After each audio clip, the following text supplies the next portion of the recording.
budaya, salam kebajikan. Perkenalkan, saya Anissa Dwi Maulidia dengan NIM 2308059 dari gugus 7 Program Studi Industri Pariwisata Universitas Pendidikan Indonesia Kampus Sumedang. Pada video kali ini, saya ingin memenuhi penugasan LKM atau penugasan pelatihan kepemimpinan mahasiswa tahun 2024 Universitas Pendidikan Indonesia Kampus Sumedang. Pada video kali ini, saya ingin mempresentasikan materi yang saya bawakan, yaitu tentang rekotika manajemen aksi yang kritis dan inovatif. Sebelumnya, izinkan saya untuk menjelaskan terlebih dahulu dasar-dasar apa saja yang akan saya bawakan untuk materi yang saya bawakan nantinya.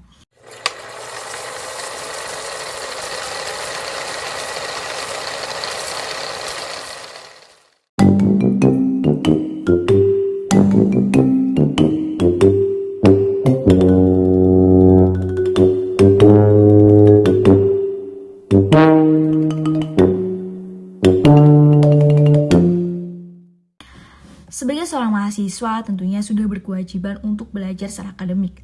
Namun, tidak hanya akademik saja, tentunya kita belajar secara non-akademik. Yang dimaksud kita belajar secara non-akademik yaitu di mana kita belajar terjun langsung ke dunia lapangan.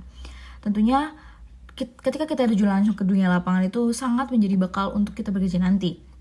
Dan bagaimana cara kita mendapatkan untuk terjun ke dunia lapangan tersebut, yaitu salah satunya dengan cara bergabung suatu organisasi ataupun kita melakukan suatu pengabdian kepada masyarakat. Hal inilah yang menjadi pembekalan kita sebagai seorang mahasiswa untuk belajar secara non-akademik. Lalu, sebagai seorang mahasiswa pun kita memiliki fondasi yang hampir seluruh mahasiswa seluruh Indonesia pasti tentunya belajar mengenai salah satu mata kuliah, yaitu tentang pendidikan kewarganegaraan. Tidak hanya mahasiswa saja, namun sejak SD pun, SMP, SMA hingga kuliah ini kita belajar tentang pendidikan kewarganegaraan. Tetapi kurangnya implementasikan suatu materi tersebut pada diri kita, sehingga pada kuliah pun kita masih ditekankan untuk belajar mata kuliah tentang pendidikan kewarganegaraan. Kenapa demikian? Karena pendidikan kewarganegaraan menjadi fondasi kita untuk menjadi suatu jiwa pemimpin yang unggul, dan sebagai seorang mahasiswa pun tentunya akan menjadi suatu pemimpin dan pengabdi dan masa bakti kita, tugas kita tuh akan dinanti kepada masyarakat. Hal inilah yang menjadi fondasi kita untuk kedepannya nantinya. Di dalam mata kuliah pendidikan kewarganegaraan terdapat suatu subbab, yaitu mempelajari tentang hak asasi manusia atau yang disebut dengan HAM. Salah satu hak asasi manusia yaitu hak untuk berbicara, hak untuk berpendapat. Tapi apa sih yang dimaksud dengan hak untuk berbicara dan hak untuk berpendapat?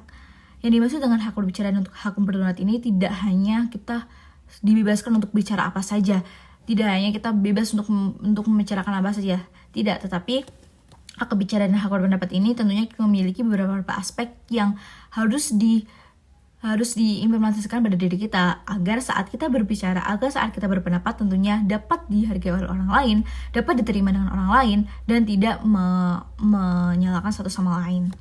Nah, pada video kali ini saya membawakan suatu materi tentang rekotika manajemen aksi yang kritis dan inovatif.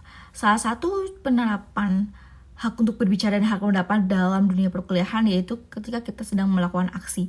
Aksi yang dilakukan itu bisa saja di dalam internal ataupun di eksternal. Contoh kecilnya ketika kita menyuarakan suatu permasalahan yang ada di kampus kita, itu pun sudah menjadi salah satu contoh aksi yang kita lakukan. Tetapi hal apa saja sih yang harus diterapkan seorang mahasiswa ataupun pada diri sendiri saat kita mengutarakan suatu aksi tersebut dengan landasan teori manajemen aksi yang kritis dan inovatif.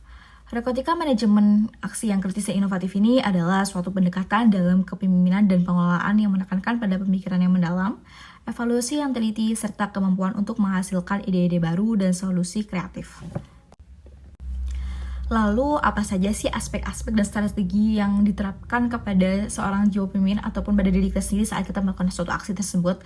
Nah, pada video kali ini saya ingin menjelaskan beberapa aspek dan strategi yang mungkin relevan dalam melakukan suatu aksi yang kritis dan inovatif. Yang pertama yaitu analisis kritis. Analisis kritis ini melibatkan kemampuan untuk menguraikan masalah atau situasi dengan cermat, mengidentifikasi asumsi-asumsi yang mendasarinya, dan mengevaluasi bukti-bukti atau data yang ada secara objektif. Rekotika manajemen kritis memperhatikan kejernihan berpikir dan mengambil keputusan yang informasional. Pada saat kita melakukan suatu aksi, tentunya kita harus memiliki analisis yang kritis. Apa yang dimaksud dengan analisis yang kritis? Ketika kita sedang melakukan aksi, tentunya kita harus mencari terlebih dahulu apa penyebab dari masalah ini. Kenapa masalah ini muncul? Penyebabnya itu apa? Dan dampaknya itu seperti apa? Dampaknya itu kemana saja? Dampaknya itu ke siapa saja? Kita harus mencari ini. Jadi ketika kita melakukan aksi tidak hanya berorasi saja, tidak hanya mengutarakan pendapatnya saja, tapi harus memiliki dasar-dasar argumen yang kuat, yaitu seperti mencari terlebih dahulu asal mula permasalahan itu seperti apa, kenapa masalah ini muncul, penyebabnya apa, lalu dijelaskan dampak yang terjadi itu seperti apa, dan tujuan kita melakukan aksi itu apa, dan apa yang kita inginkan dari permasalahan ini agar permasalahan itu terselesai. Itu yang dimaksud dari analisis kritis, dan kita harus mencari beberapa data-data ataupun bukti-bukti yang relevan, yang objektif agar memperkuat sebagai bukti-bukti saat kita aksi. Tidak hanya mengutarakan pendapat saja, tetapi kita juga harus memiliki bukti-bukti saat melakukan aksi tersebut. Yang kedua yaitu ada pemikiran sistematis. Pemikiran sistematis ini adalah mengadopsi pendekatan sistematis untuk memahami interaksi antara berbagai elemen dalam lingkungan organisasi ataupun saat kita melakukan aksi. Ini membantu dalam meneruskan strategi holistik dan mempertimbangkan dampak dari suatu keputusan atau tindakan. Yang dimaksud dengan pemutusan sistematis yaitu ketika kita sedang melakukan aksi, tentunya kita harus berpikir secara sistematis, tidak hanya berpikir untuk keperluan diri saja. Namun ketika kita melakukan suatu aksi, pasti kita sudah tahu tujuan melakukan aksi itu hasilnya tidak hanya untuk diri kita, tetapi untuk orang lain juga, untuk masyarakat sekitar juga. Oleh karena itu, pada saat melakukan aksi kita harus melakukan pemikiran sistematif, kita harus peka terhadap satu sama lainnya. Tidak boleh menerapkan egois pada diri sendiri. Yang ketiga yaitu ada kreativitas dan inovasi. Yang dimaksud dalam kreativitas dan inovasi ini adalah mendukung dan mendorong penciptaan ide-ide baru serta pendekatan inovatif dalam menghadapi tantangan atau peluang. Pada saat kita melakukan suatu aksi, tentunya kita harus memiliki tujuan apa sih kita melakukan aksi tersebut. Kenapa kita melakukan ini? Hal apa yang kita inginkan dari aksi ini? Nah, dalam pemikiran aksi tersebut, ini menjadikan suatu surat ataupun SOP dalam melakukan aksi tersebut nanti.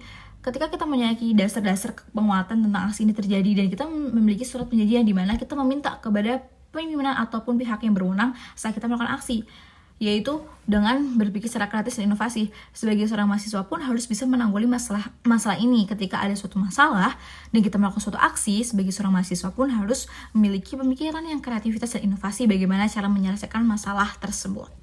Yang keempat yaitu adanya komunikasi efektif. Yang dimaksud dalam komunikasi efektif dalam narkotika manajemen aksi yang kritis dan inovatif ini tidak hanya menghasilkan ide-ide baru saja, tetapi juga tentang mengomunikasikan ide-ide tersebut dengan jelas dan persuasif kepada orang lain. Pada saat kita melakukan aksi, tentunya kita tidak sendiri, kita memiliki masa yang banyak, kita memiliki orang lain di sekitar kita, kita memiliki tugas masing-masing, seperti ada yang bertugas sebagai orator, bertugas sebagai humas, bertugas sebagai adaptor, dan lainnya. Dan setiap orang pun sudah memiliki penugasnya masing-masing. Tetapi kita tidak boleh beregois pada diri sendiri. Kita harus menerapkan sikap komunikasi yang efektif, yang baik, agar saat aksi berjalan dengan baik dan tidak terjadi miskomunikasi. Karena ketika terjadi miskomunikasi, tentunya aksi ini akan tidak berjalan dengan lancar dan tidak mencapai tujuan adanya aksi tersebut dilaksanakan. Lalu yang kelima yaitu adaptabilitas, yaitu mengakui pentingnya fleksibilitas dan adaptasi terhadap perubahan lingkungan dan kondisi eksternal. Ini mencakup kemampuan untuk belajar dan pengalaman mengubah pendekatan jika diperlukan. Nah, yang dimaksud adalah saat kita melakukan aksi pun kita harus memiliki sikap adaptabilitas, di mana kita harus memahami kasus apa yang akan kita bawa, bagaimana cara kita menyelesaikan kasus tersebut.